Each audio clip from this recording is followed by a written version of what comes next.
Headlines 24 खबरों की हकीकत में आपका स्वागत है। मैं हूं शहाना खान।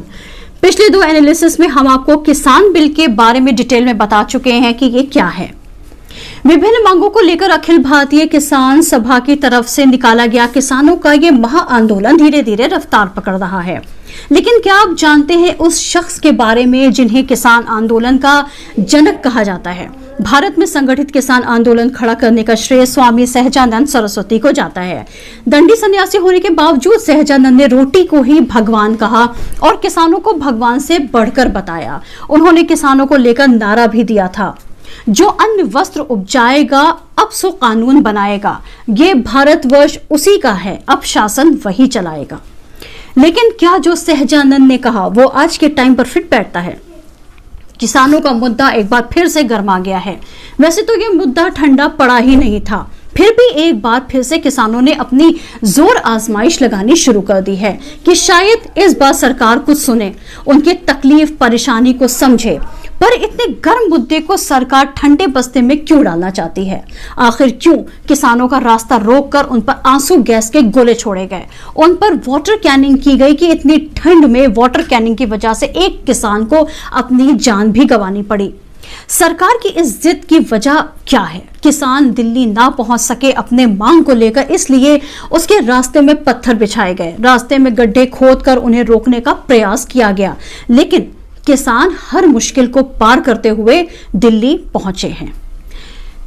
3 नए कृषि कानूनों के खिलाफ किसानों का विरोध प्रदर्शन और धरना जारी है। गुस्साए और आंदोलनरत किसानों का एक जत्था दिल्ली बॉर्डर पर ही अड़ गया है और बुराड़ी मैदान जाने से इनकार कर रहा है।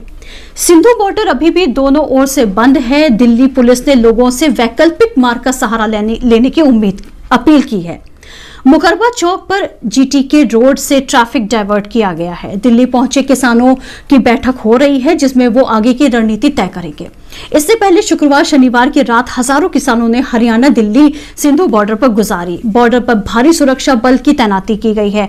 दिल्ली सरकार से बुराड़ी के निरंकारी ग्राउंड में शांतिपूर्ण प्रदर्शन की इजाजत मिलने के बाद पंजाब और हरियाणा के किसानों का नया जत्था भी रवाना हो चुका है। दिल्ली पुलिस सूत्रों के मुताबिक करीब 15 से 20 हजार किसान आज पंजाब, हरियाणा, यूपी, राजस्थान और दिल्ली में आंदोलन में हिस्सा लेने पहुंचे हैं। इसे देखते हुए पुलिस ने अपने सभी जिलों की यूनिट को अलर्ट पर रखा है। लेकिन लोकल इंटेलिजेंस यूनिट के भी कई दर्जन अधिकारियों को दिल्ली के सभी बॉर्डर पर पहले से ही तैनात किया जा चुका है। वहीं ओडिशा में 3 किसानों ने विधानसभा के बाहर अपने शरीर पर केरोसिन तेल छिड़ककर आत्मदाह की कोशिश की। यह घटना शुक्रवार की बताई गई है। भारतीय किसान यूनियन के वरिष्ठ उपाध्यक्ष जे सिंह जेठुके ने कहा कि हम केंद्र सरकार से आंदोलन के लिए जंतर मंतर पर जगह देने का आग्रह करते हैं। हम किसी भी कीमत पर बुराड़ी मैदान नहीं जाएंगे। इस बीच पंजाब के किसानों ने रात्रि विश्राम के बाद शनिवार को दिल्ली चलो मार्च फिर से शुरू किया, जबकि पहले ही हजारों किसान राष्ट्रीय राजधानी के सीमाओं तक पहुंच चुके हैं।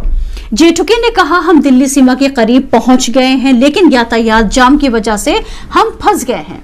हमारे किसान जो ट्रैक्टर ट्रेलर में हैं, वे अभी भी हमारे पीछे हैं।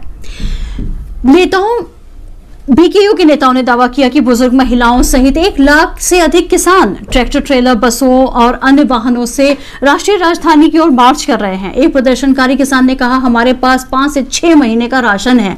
हम तब तक नहीं लौटेंगे जब तक केंद्र नए कृषि कानूनों को रद्द नहीं कर देता। किसान अपने मार्च के लिए राशन, सब्जी, बर्तन, लकड़ी और अन्य आवश्यक चीजें लाए हैं।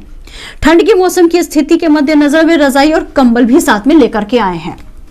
अखिल भारतीय किसान संघर्ष समन्वय समिति, राष्ट्रीय किसान महासंघ और भारतीय किसान यूनियन के विभिन्न धड़ों ने मार्च का आह्वान किया था। केंद्र सरकार ने पंजाब के कई किसान संगठनों को वार्ता के एक और दौर के लिए 3 दिसंबर को दिल्ली आमंत्रित किया है। किसान नेताओं का कहना है कि वार्ता 3 दिसंबर को नहीं बल्कि आज और अभी होनी चाहिए।